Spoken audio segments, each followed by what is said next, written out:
Assalamualaikum warahmatullahi wabarakatuh. Saya Anila Latif Farihah, Guru Bimbingan dan Konseling SMP Negeri 1 Weleri. Pada kesempatan kali ini, saya akan berbagi praktik baik tentang budaya positif di lingkungan SMP Negeri 1 Weleri.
Assalamualaikum warahmatullahi wabarakatuh.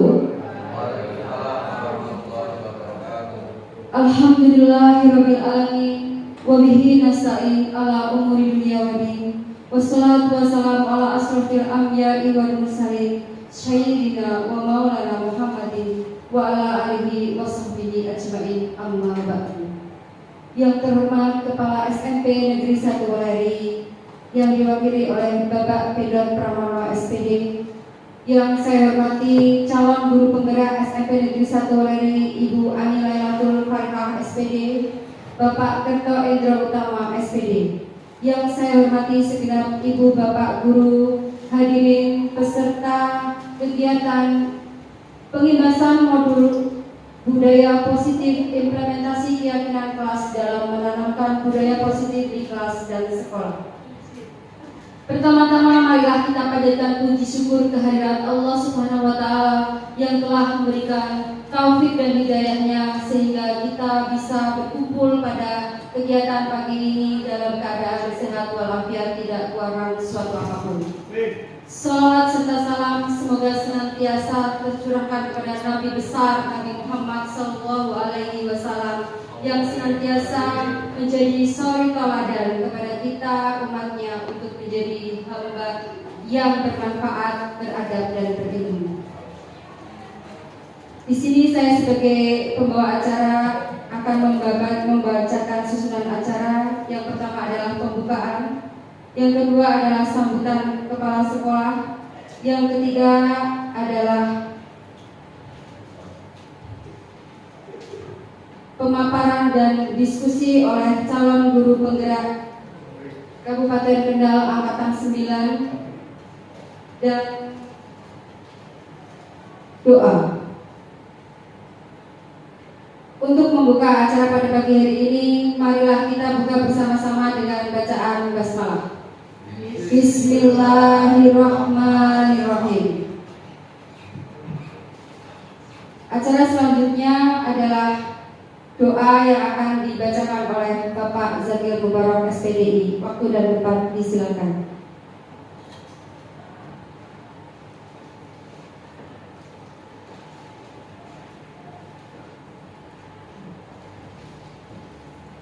Assalamualaikum warahmatullahi wabarakatuh. Bapak Ibu semuanya, sebelum acara kita mulai, kita berdoa terlebih dahulu. Semoga apa yang kita inginkan, apa yang menjadi tujuan bisa dikabulkan oleh Allah Subhanahu wa Ta'ala. Amin ya rabbal alamin. بابتغاء مرضات الله تعالى بشفاعة رسول الله صلى الله عليه وسلم ولقضاء حاجاتنا من حوائج الدنيا والآخرة بسر الفاتحة. أعوذ بالله من الشيطان الرجيم. بسم الله الرحمن الرحيم. الحمد لله رب العالمين الرحمن الرحيم مالك يوم الدين. إياك نعبد وإياك نستعين اهدنا الصراط المستقيم صراط الذين أنعمت عليهم غير المغضوب عليهم ولا الضالين. آمين. بسم الله الرحمن الرحيم. الحمد لله رب العالمين حمدا شاكرا حمدا ذاكرا حمدا ناعما حمدا يوافي ويكافئ مزيدا. يا ربنا لك الحمد كما ينبغي لجلالك الكريم وعظيم سلطانك. اللهم صل وسلم على سيدنا محمد. اللهم حصل maqasidana fi umur dunia wa umur akhirah. Ya Allah, sampaikanlah tujuan-tujuan kami, maksud-maksud kami ya Allah, baik urusan dunia maupun urusan akhirat. Allahumma arinal haqqa haqqa warzuqna ittiba'ah wa arina batila batila warzuqna ijtinabah. Ya Allah, berikanlah petunjuk kepada kami, perhatian kepada kami, yang baik itu baik dan yang buruk itu buruk, dan berikanlah kami kekuatan untuk menjauhinya. Rabbana atina fid dunya hasanatan wa fil akhirati hasanatan wa qina adzabannar wa adkhilna jannata ma'al abrar. Ya azizu ya rabbal alamin. Wa sallallahu ala sayyidina Muhammad wa ala alihi wasallam. Da'wahum fiha subhanakallahumma wa tahiyyatuka salam wa akhiru da'wana alhamdulillahi rabbil alamin. Taqabbalallahu minkum inna wa minkum taqabbal ya karim. Wassalamualaikum warahmatullahi wabarakatuh.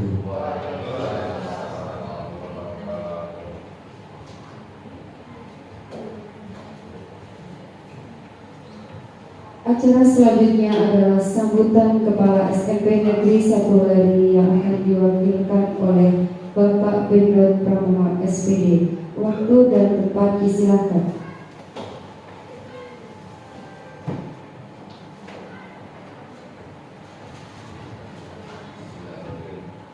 Assalamualaikum warahmatullahi wabarakatuh.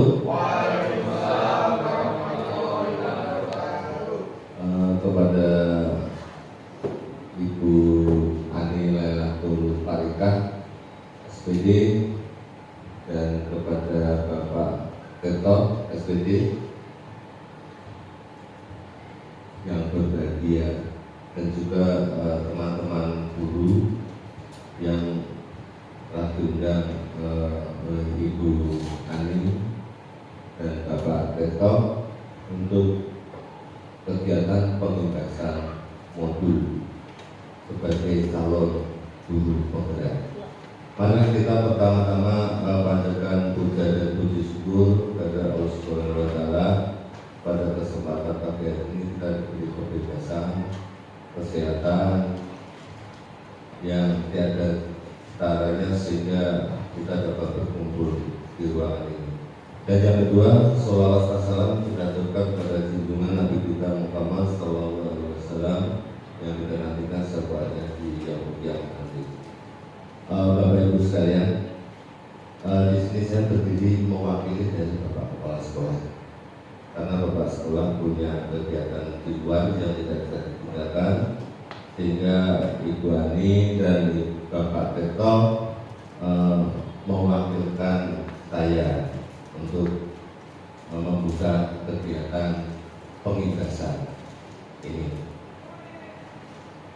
Mudah-mudahan semoga saja dalam pengibasan ini nanti Bapak Ketok dan Ibu Ani bisa menyampaikan seluas-luasnya, memberikan motivasi kepada kita semua yang belum terdaftar sebagai calon guru penggerak, yang nantinya kita bisa ikut berkecimpung di dalamnya.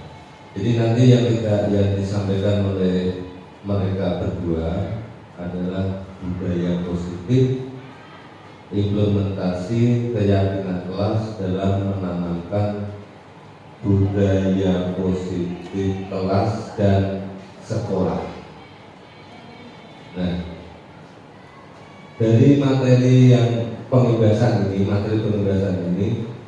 semoga apa yang menjadi prioritas dari Ibu Ani dan Bapak Teta nanti bisa dituangkan di dalam pengibasan ini. Dan nanti kita bisa dilanjutkan setelah pengibasan ini selesai. Nanti akan ada tugas-tugas lagi yang harus diselesaikan oleh Bapak Teta dan Ibu Ani, karena tugasnya masih banyak sekali. Jadi untuk kali ini nanti silakan Bapak Ibu bisa untuk ikut mencermati. Jika ada masukan, ada sesuatu yang perlu disampaikan kepada Ibu Ani dan Bapak Teta, nanti Bapak Ibu bisa memberi masukan. Itu Bu, kira-kira seperti itu ya. Nah, jadi kiranya seperti ini, kegiatan-kegiatan seperti ini bisa menambahkan wawasan kita di dalam meningkatkan budaya positif di kelas. Jadi apapun yang terjadi yang belum kita ketahui dengan adanya keikutsertaan di dalam tahun guru penggerak, sehingga kita tahu, oh nanti kita tambahannya seperti ini, kita ada seperti ini. Nah, itu yang nanti akan disampaikan oleh beliau berdua. Jadi saya harapkan nanti dari sekian, nanti ada 2 sesi Bu ya, berarti nanti 2 sesi Pak Teta dan Ibu Ani. Jadi nanti setiap sesi nanti akan menyampaikan implementasinya seperti apa. Nanti Bapak Ibu bisa menyimak, bisa memberi masukan. Nanti Pak Teta juga sama. Nanti kalau ada masukan, berilah masukan. Karena ini semua adalah untuk kita bersama, yaitu untuk kemajuan dari SMP Negeri 1 Weleri. Jadi saya harapkan dari kegiatan ini dan seterusnya nanti kita bisa saling membantu dari Bapak Ibu guru yang ikut di dalam kegiatan tahun guru penggerak. Jadi tidak hanya yang sudah lulus dan yang belum dan yang mau ikut, nanti kita saling mengisi, sehingga nanti tidak ada yang merasa kesulitan di dalam mengembangkan kegiatan ini. Betul. Jadi saya kira ini yang bisa saya sampaikan. Jadi misalkan ya, sekali lagi nanti Bapak Ibu silakan memberi masukan, memberi motivasi, jangan ikut yang aneh-aneh.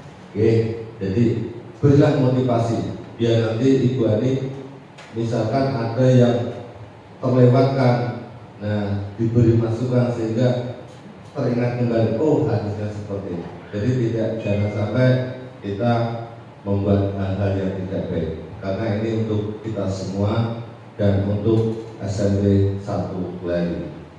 Itu dari saya. Semoga kegiatan di pagi hari ini yaitu pengibasan modul, yaitu tentang implementasi keyakinan kelas dalam menanamkan budaya positif di kelas dan sekolah, bisa berjalan dengan lancar, tidak ada kendala apapun. Itu yang bisa saya sampaikan. Saya akhiri. Wassalamualaikum warahmatullahi wabarakatuh.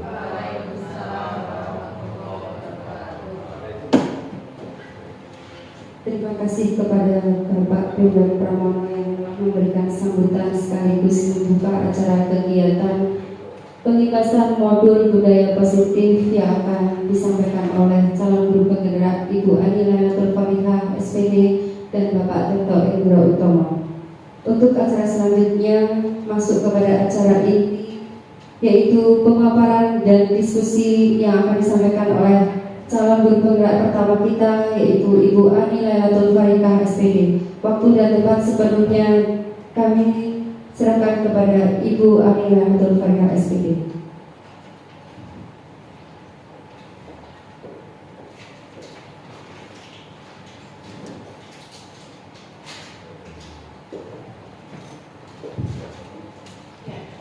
Terima kasih Bu Kiki atas waktunya. Selamat pagi Bapak Ibu. Semangat ya. Semangat. Oke. Sebelum saya dengan Pak Teta menyampaikan tentang budaya positif di kelas dan di sekolah, biar kita tetap semangat, tidak ada yang ngantuk. Mohon izin, mohon bantuannya untuk berdiri semua.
klik dulu ya.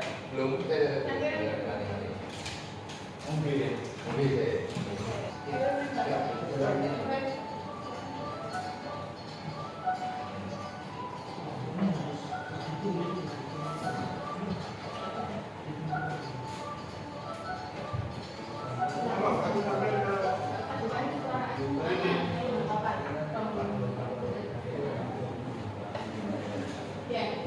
Baik Bapak Ibu, pada kesempatan kali ini saya dengan Pak Retno, kebetulan saya dulu yang didulukan yang perempuan ya, akan memaparkan pengibaran tentang budaya positif di kelas dan di sekolah kita. Nah, ya, selamat datang para guru hebat, karena yang di dalam ruangan ini pastinya hebat-hebat semua ya.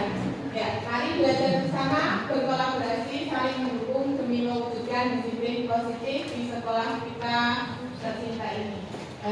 Ya, langsung saja. Di mana kebutuhan dasar manusia itu ada 5. Yang pertama kasih sayang dan rasa diterima. Yang kedua penguasaan. Yang ketiga kebebasan. Yang keempat kesenangan. Dan yang kelima bertahan hidup. Nah, untuk 5 posisi kontrol di sini itu ada menghukum, membuat orang merasa bersalah, sebagai teman, sebagai pemantau, dan sebagai manajer. Nah, ini saya contohkan saja beberapa. Yang pertama, guru berbuat, menghadik, menunjukkan, menyakiti, dan menyindir. Itu sebagai penghukum. Sedangkan sebagai pembuat orang merasa bersalah, itu berceramah dan mengatakan seharusnya titik ibu kecewa dan seterusnya. Untuk sebagai teman, itu membuatkan alasan-alasan untuk muridnya. Sedangkan sebagai pemantau, itu menghitung dan mengukur. Dan sebagai manajer adalah mengajukan pertanyaan-pertanyaan. Nah, ini tidak saya bacakan semua ya. Jadi bisa dilihat dari kelimanya itu sebagai penghukum seperti apa, pembuat orang merasa bersalah seperti apa, sebagai teman seperti apa, sebagai pemantau seperti apa, dan sebagai manajer seperti apa. Nah, ini bergerak antara peraturan pemantau konsekuensi atau hadiah dan nilai-nilai manajer dan memperbaikinya. Nah, ini yang bawah. Kalau kamu tidak titik-titik, saya akan. Nah, di sini diberi hukuman untuk membuat tidak nyaman. Nah, sedangkan yang mengarah ke nilai-nilai manajer itu apa yang kamu yakini, bagaimana memperbaiki masalah ini. Jadi berbeda nih antara sebagai manajer dan sebagai pemantau di sini. Terus ini pertanyaan pemantik 1. Ini setuju tidak setuju ya? Pemberian hukuman dengan hal positif seperti membaca atau membersihkan halaman sekolah dapat meningkatkan disiplin anak. Nah, coba saya ingin mendengar pendapat dari Pak Itu.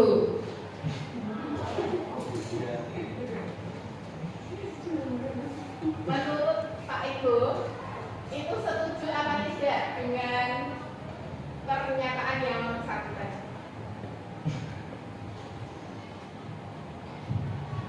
Untuk pernyataan nomor 1 itu saya setuju ya. Bila diterapkan ke anak-anak yang kurang disiplin ya. Kalau suatu anak yang sudah disiplin tetapi melakukan kesalahan, perlu diberikan hukuman atau konsekuensi yang lain yang lebih tinggi lagi tindakannya. Terima kasih atas pendapat dari Pak Ibu. Untuk yang kedua dulu, ini memberi penghargaan dapat meningkatkan motivasi belajar. Nah, saya ingin mendengar pendapat dari Pak Pak Reto. Kira-kira setuju atau tidak Pak? Ini bisa maju Pak. Memberi penghargaan dapat meningkatkan motivasi belajar. Terima kasih kesempatannya Bu Ani. Mohon izin Bapak Ustadz dari teman-teman guru hebat.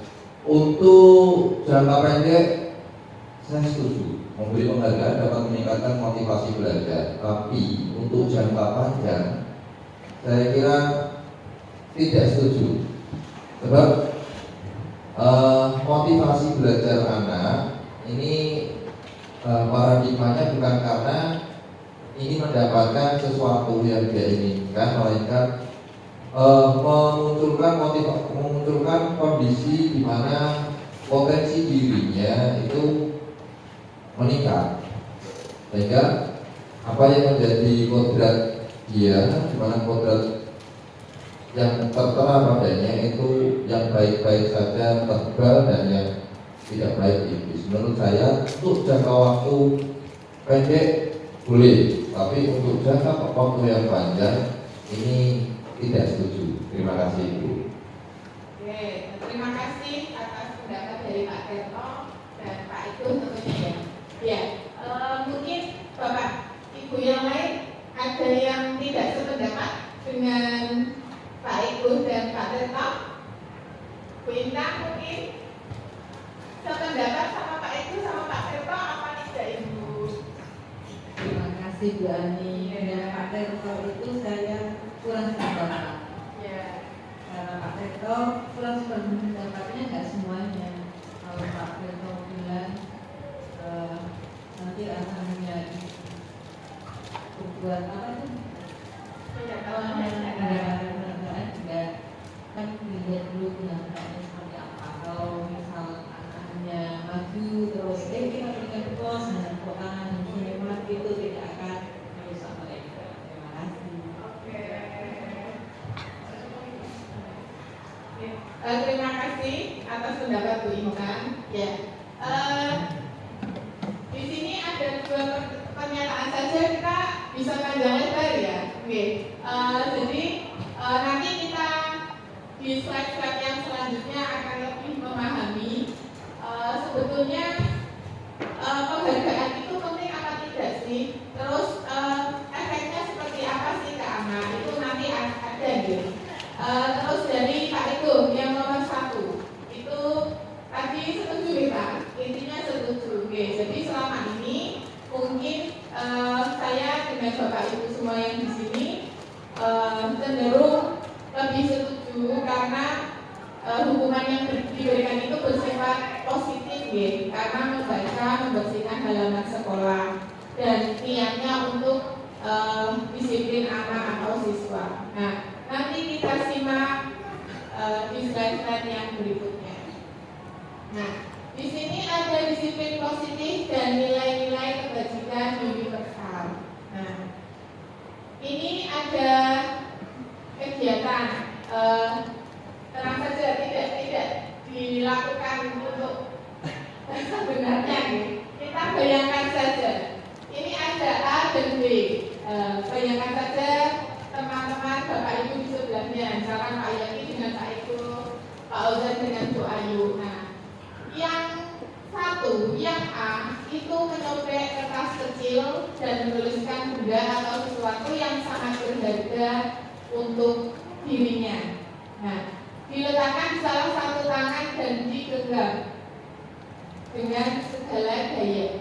Nah, dibuat seperti mengepal. Nah, sedangkan yang B itu akan mencoba sekuat tenaga juga dengan berbagai cara juga untuk mendapatkan benda tersebut. Bisa dengan membujuk, mengancam, mengganti, merayu, menyuap, atau apa saja agar dapat membuka kepalan tangan si A tadi. Nah, kira-kira apa yang terjadi? Mungkin Pak Ozan bisa dibayangkan Pak, karena ini tidak menyobek kertas langsung Pak.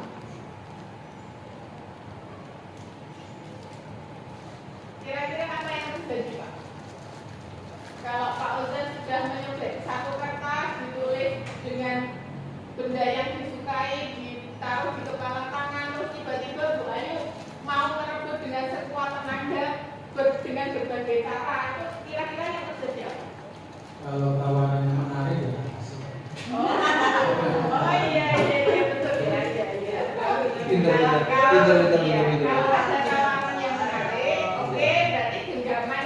dilepas. Tergantung tawarannya. Iya, iya. Di sini pesertanya pintar sekali ya. Iya. Oke. Yang terjadi apa Pak? Nah, ini ya. Jadi perubahan paradigma teori kontrol. Jadi ilusi guru mengontrol murid, bahwa kritik dan membuat orang merasa bersalah itu dapat menguatkan karakter. Terus semua penguatan positif efektif dan bermanfaat. Terus orang dewasa juga memiliki hak untuk mengakar. Itu biasanya terjadi di lingkungan kita. Terus di sini, siapa sesungguhnya yang memiliki kontrol? Jadi ada stimulus respon dan teori kontrol atau pilihan. Nah, ini saya contohkan satu saja. Yang stimulus, kita mencoba mengubah orang agar berpandangan sama dengan kita. Sedangkan teori kontrolnya, kita berusaha memahami pandangan orang lain tentang dunia. Jadi kadang-kadang kita sebagai manusia itu pengennya semua sesuai dengan pendapat kita. Padahal kan tidak seperti itu. Yang namanya orang terkadang saya berpendapat A, belum tentu Bu Lita berpendapat A juga. Ada pendapat yang B juga. Jadi ya intinya di sini saling menghormati, saling istilahnya koseliro seperti itu.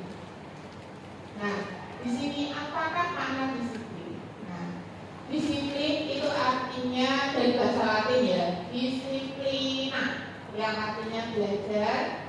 Makna asal dari kata ini berkonotasi dengan disiplin diri dari murid-murid, Sokrates dan Plato.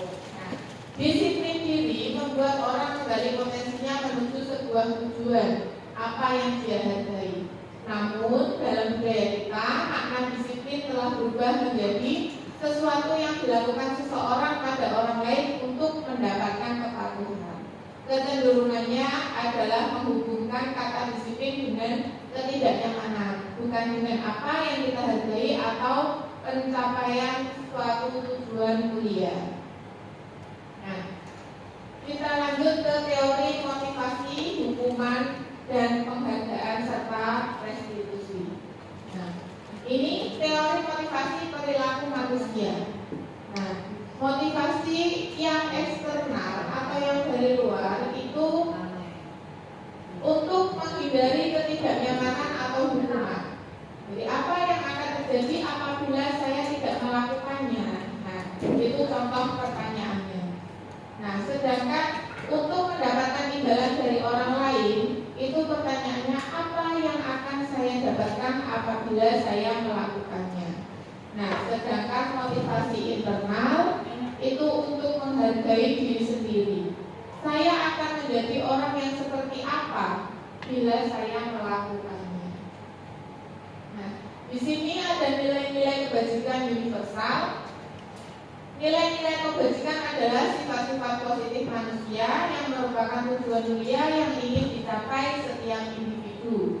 Nilai-nilai tersebut bersifat universal, lintas bahasa, suku bangsa, agama maupun latar belakang. Nah, di sini setiap perilaku atau perbuatan memiliki satu tujuan. Dengan mengaitkan nilai-nilai kebajikan yang diyakini, seseorang akan motivasi intrinsiknya akan terbangun sehingga menggerakkan motivasi dari dalam untuk dapat mencapai tujuan mulia yang diinginkan.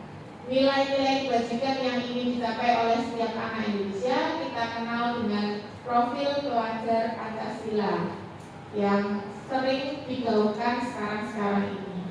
Beriman, bertakwa kepada Tuhan Yang Maha Esa dan berakhlak mulia, mandiri, bernalar kritis, berkebinekaan global, bergotong royong dan kreatif. Nah, ini menurut Merdeka menurut Ki Hajar Dewantara, jadi bukan menurut saya.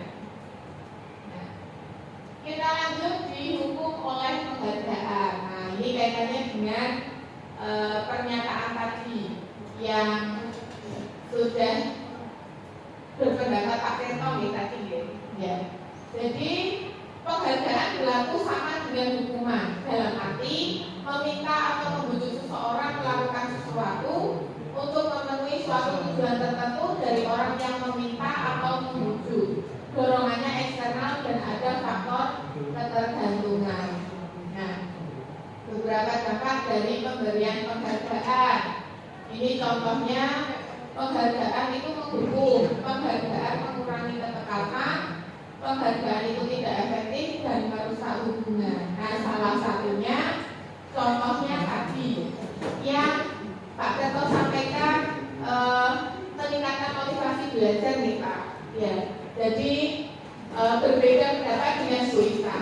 Mungkin untuk Pak Teto untuk jangka panjang tidak, tapi untuk jangka pendek iya, seperti itu. Nah, selama ini kita menganggap bahwa penghargaan itu baik karena setiap apa yang dicapai oleh anak itu harus mendapat apresiasi seperti itu. Tetapi sebetulnya penghargaan itu terkadang juga berdampak tidak baik karena itu tadi yang dikemukakan Pak Teto. Jadi kadang-kala anak termotivasi untuk menggapai sesuatu itu hanya karena ini mendapat penghargaan. Nah, ini bentuk program kebajikan atau apresiasi. Nah, kalau penghargaan ini lebih tepatnya kita menganggapnya sebagai apresiasi. Kalau penghargaan kadang-kadang kita masih berpikir berupa barang, berupa benda seperti itu. Nah, kita alihkan ke apresiasi atau pengakuan. Nah, di sini beri dukungan secara khusus, beri pengakuan secara pribadi, beri pengakuan kepada semua murid dalam arti bergantian, beri pengakuan secara konsisten dan fokus pada proses. Nah, ini contoh pengakuan atau apresiasi kebajikan. Nah, ini perbedaan hukuman dan konsekuensi. Kalau hukuman itu sesuatu yang menyakitkan harus terjadi, sedang konsekuensi sesuatu yang harus terjadi. Membuat anak sakit itu untuk hukuman, untuk konsekuensi membuat anak merasa tidak nyaman dalam jangka waktu pendek. Kalau hukuman jangka waktu lama. Terus hukuman anak membenci kedisiplinan, di konsekuensi anak menghargai disiplin. Nah, dan yang terakhir untuk hukuman marah, merasa bersalah, dipermalukan, merasa tidak dihargai. Dampaknya untuk konsekuensi kehilangan hak, dibuat tidak nyaman, diasingkan untuk sementara waktu. Nah, ini ada tindakan-tindakan guru di sini. Ya, ini Bu Kusrul sudah semangat sepertinya mau penasaran mau menjawab sepertinya. Oh belum. Nah, ini yang pertama, mencatat 100 kali di dalam buku kalimat. Saya tidak akan terlambat lagi karena terlambat ke sekolah. Nah, mungkin saya minta izin untuk Bu Ayu berpendapat. Nah, ini termasuk hukuman atau konsekuensi, Bu Ayu? Yang pertama. Ya, terima kasih kesempatannya Bu Ani. Yang pertama, mencatat 100 kali di dalam buku kalimat saya tidak akan terlambat lagi karena terlambat ke sekolah. Ya. Menurut saya kalimat ini merupakan suatu hukuman. Karena kadang hukuman itu tidak nyambung sama apa yang dijalankan. Terima kasih Bu Ayu. Tadi Bu Ayu mengemukakan hukuman ya. Ini ya. Pak Teto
Terus yang kedua, saya minta pendapat Bu Pusmul. Lari mengelilingi lapangan. Tapi untuk yang kedua, lari mengelilingi lapangan basket dua kali karena terlambat hadir di sekolah, itu umumnya itu hukuman.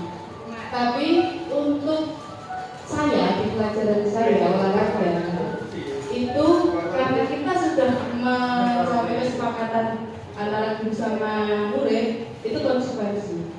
Tapi untuk secara umum ini hukuman. Berarti tetap masuknya jawabannya Hukuman. Buka dibuka. Hukuman, Pak. Nanti kesulitan kembalinya lagi gitu. Bukan ya, buka ya. Ya. Wah. Ya, jadi seperti tadi yang sudah disampaikan Bu Ayu dan Bu Husnul, itu benar semua. Videonya.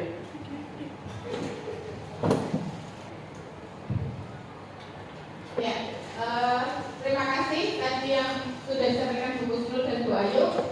Ini beberapa contoh tindakan guru dan termasuk ke dalam hukuman atau konsekuensi, dan sepertinya Ibu Bapak yang ada di sini sudah jos semua nih. Ya, langsung kita lanjut. Nah, ini jawabannya. Ternyata tadi sudah betul semua. Nah, ini untuk hukuman, disiplin, konsekuensi, dan restitusi. Ya. Nah, apa itu restitusi? Adalah proses menciptakan kondisi bagi murid untuk memperbaiki kesalahan mereka, sehingga mereka bisa kembali pada kelompok mereka dengan karakter yang lebih kuat. Nah, jadi di sini ada segitiga restitusi. Yang pertama itu menanyakan keyakinan, menstabilkan identitas. Yang kedua menanyakan keyakinan dan validasi kebutuhan. Jadi di segitiga restitusi ini, untuk menanyakan keyakinan itu nilai-nilai apa yang telah kita sepakati. Kamu ingin menjadi orang seperti apa? Ini contoh-contoh pertanyaan. Ya. Untuk menstabilkan identitas dan validasi kebutuhan, ada dua contoh pertanyaan. Nah, ini yang menstabilkan identitas. Jadi, untuk membuat anak yang merasa gagal karena berbuat salah menjadi positif dulu terhadap dirinya. Yang kedua, validasi kebutuhan, itu membantu murid mengenali kebutuhan dasar yang ingin dipenuhinya ketika melakukan kesalahan itu. Jadi pada dasarnya setiap tindakan manusia tujuannya adalah memenuhi kebutuhan dasar. Dan yang ketiga, menanyakan keyakinan, yaitu anak melihat kesalahannya dihubungkan dengan norma sosial dan nilai-nilai yang mendasari manusia berinteraksi dengan orang lain. Nah, ini intervensi yang bisa membantu murid ke dalam kembali ke tujuan semula. Ya, ini ada beberapa pertanyaan. Nah, sedangkan untuk keyakinan kelas, mengapa tidak peraturan saja? Mengapa harus keyakinan kelas? Nah, ini mengapa kita memiliki peraturan harus menggunakan helm? Nah, ini kadang-kadang kalau kita tidak menyadari, kita dengan terpaksa menggunakan helm hanya biar tidak ditilang. Betul ya Bapak Ibu? Betul. Oke. Padahal kalau kita lihat dari sisi lain, itu sangat penting juga untuk keselamatan kita, karena biasanya kecelakaan terjadi itu kalaupun si pengguna kendaraan menggunakan helm, setidaknya kepalanya lebih aman. Seperti itu ya Pak Ketua. Ini contohnya. Ya, untuk budaya positif di sini ada lingkungan yang positif, ada keyakinan kelas dan peraturan kelas. Dan ini saya yakin kita semua sudah melakukan hal-hal ini di dalam kelas yang kita ambil. Nah, ini yang mana yang merupakan keyakinan kelas. Nah, coba saya ingin minta pendapatnya Bu Rita. Monggo Bu.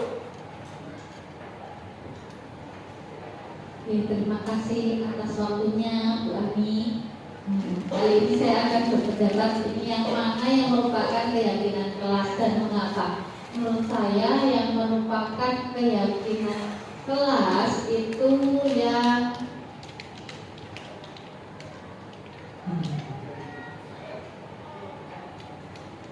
semuanya itu keyakinan kelas Bu Ani. Iya. Karena semuanya menggunakan kalimat yang positif. Iya. Atau nuwun. Tepuk tangan. Sekali. Jadi keyakinan kelas itu harus mengarah ke kalimat-kalimat yang positif. Ya, betul sekali. Kita lanjutkan. Nah, ini pendalaman keyakinan kelas. Di sini ada tabel T yang terbagi terdengar, terlihat, dan berperilaku. Nah, ini ada diagramnya. Ini namanya diagram apa Pak Ketua? Ya, ada grafiknya. Ya. Ya. Nah, terus yang ini tadi terdengar, terlihat, dan berperilaku. Kalau terdengar satu orang berbicara, yuk saya bantu. Yang terlihat berempati terhadap perasaan orang lain. Sedangkan yang berperilaku tersenyum ramah. Ya, jadi saya kira Bapak Ibu juga sudah jelas tentang ini. Nah, kita lanjut. Ini ada peraturan dan keyakinan kelas. Nah, contoh 1, selalu kembalikan buku ke tempatnya. Nah, kira-kira ini keyakinan kelasnya seperti apa? Mungkin Pak Yaki bisa berpendapat. Selalu kembalikan buku ke tempatnya. Berarti kaitannya dengan apa Pak? Terima kasih untuk Bu Ani atas waktu yang diberikan. Peraturan selalu kembalikan buku ke tempatnya. Keyakinan kelasnya.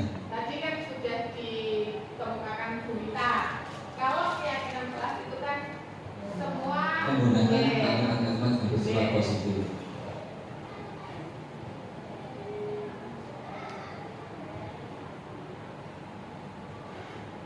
Berarti maksudnya apa Pak? Kalau selalu kembalikan buku ke tempatnya.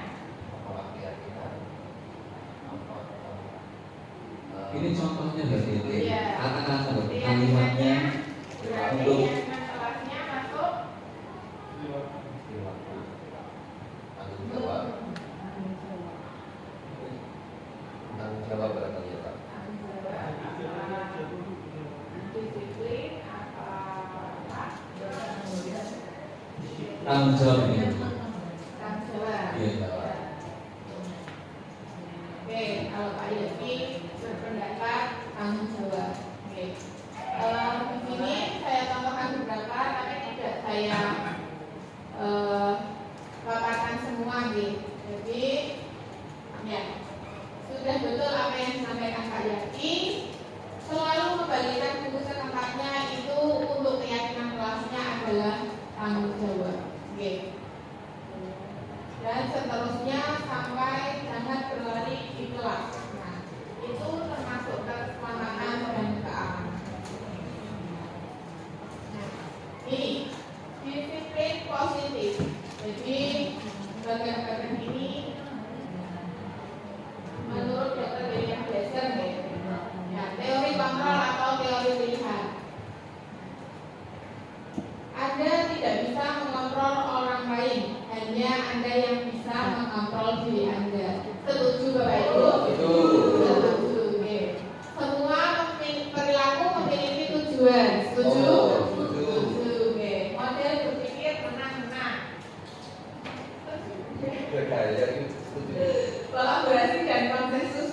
menciptakan pilihan-pilihan baru. Realitas atau kebutuhan kita berbeda. Setuju ya? Kita berusaha memahami pandangan orang lain tentang dunia. Setiap orang memiliki gambaran berbeda. Jadi seperti tadi yang saya sampaikan di awal, kita tidak boleh menuntut orang lain atau teman kita harus sependapat, harus seirama dengan kita, karena kadang-kala kita bisa melihat dari sebuah perbedaan. Lalu Pak Reto, jadi ini tadi yang sudah saya sampaikan. Nah, makna disiplin, teori motivasi, 5 posisi kontrol, nilai-nilai kebajikan universal, segitiga restitusi, dan 5 kebutuhan dasar manusia. Nah, semoga kata yang saya sampaikan ini bermanfaat untuk kita semua. Sekali lagi, saya dengan Pak Reto juga masih terus belajar untuk itu semua. Jadi kita satukan tujuan semua ini untuk siswa-siswa kita. Jadi kita melakukan pelayanan yang baik, kita membuat keyakinan kelas dengan mereka, kita tidak menggunakan hukuman atau memberikan penghargaan dengan anak, itu semata-mata semua untuk kepentingan siswa-siswi kita. Setuju, Ge? Ya. Untuk selanjutnya langsung saja saya buka satu topik saja, Ge, untuk dua penanya. Tidak hanya bertanya saja, atau mungkin mau menambahkan bisa, mau melengkapi apa yang sudah saya sampaikan, menyempurnakan lagi juga bisa. Saya persilahkan untuk dua orang. Bu Beta, Bapak Uzon dulu. Bapak Uzon dulu, Ge. Oh, Beta dulu. Monggo Bu Beta. Baik, matur nuwun Bu Ani atas waktunya dan kesempatannya yang diberikan kepada saya. Saya hanya ingin bukan bertanya, Bu. Jadi hanya ingin tadi Ibu sempat menjelaskan sedikit tentang segitiga restitusi. Nah, itu mungkin bagi kami dan beberapa kami itu belum pernah tahu segitiga restitusi itu di nyata, kegiatan nyata itu yang dilakukan jenengan itu seperti apa? Mungkin Bu Ani bisa membagikan cerita kepada kami saat Bu Ani mempraktekkan segitiga restitusi. Matur suwun Bu Ani. Terima kasih Bu Ita. Jadi mungkin ada yang sudah tidak asing dengan segitiga restitusi, mungkin ada yang baru mendengar, mungkin ada yang baru tahu sedikit. Jadi untuk di segitiga restitusi tadi itu ya, kalau untuk guru BK itu memang istilahnya sudah menjadi pekerjaan kami sehari-hari, karena kalau kemarin-kemarin kita menyebutnya sebagai konseling individual. Terus Ibu Tri, jadi konseling individu itu bagaimana anak mendapati suatu masalah, terus lari ke kita, terus menyampaikan apa yang terjadi, tetapi kita tidak langsung seketika itu membuat anak merasa bersalah. Jadi seperti tadi yang sudah saya katakan, kita menstabilkan identitas dulu, bagaimana anak itu dari awal supaya tidak merasa oh berarti aku salah, tidak. Jadi kita pun sebagai konselor di BK itu juga tidak semata-mata terus mengarahkan anak oh berarti solusinya seperti ini, tidak. Karena kita hanya istilahnya menjembatani anak untuk kembali lagi supaya anak itu misalkan satu pelanggaran yang dilakukan oleh dia itu bagaimana kesadaran dari mereka sendiri untuk tidak melakukannya lagi dan sadar betul bahwa oh tadi yang saya lakukan itu salah, seperti itu. Jadi untuk di segitiga restitusi ini itu tidak hanya pekerjaan dari guru bimbingan dan konseling saja, tetapi untuk semua kita, termasuk wali kelas, termasuk guru mata pelajaran, itu silakan segitiga restitusi ini. Mungkin itu saja Bu Ira dari saya. Terima kasih. Kita lanjut ke Pak Uza. Monggo.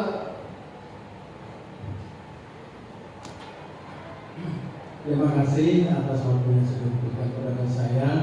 Saya cuma pengen bertanya saja. Tadi kita pembahasannya kan tentang keyakinan kelas.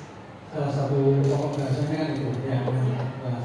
Tapi kan dalam kenyataannya kita dalam kehidupan sehari-hari ketika pembelajaran itu ada sebagian siswa satu atau mungkin dua, mungkin tiga atau berapa itu kita sudah berbagai upaya untuk membuat keyakinan kelas saling mengerti, tapi kenyataannya kan itu dia tetap bandel buat kerusuhan atau apa, yaitu bagaimana memberi solusi yang terbaik untuk anak-anak yang itu keyakinan kelas itu sangat sulit sekali untuk diberi pelajaran. Terima kasih.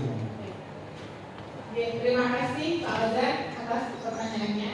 Jadi menyambung apa tadi yang sudah ditanyakan oleh Bu Ira juga. Jadi memang semua saya kira dimanapun sekolah manapun pasti ada anak yang ya kadang-kala istilahnya melanggar tata tertib, kadang-kala berbuat salah dengan teman dan lain sebagainya.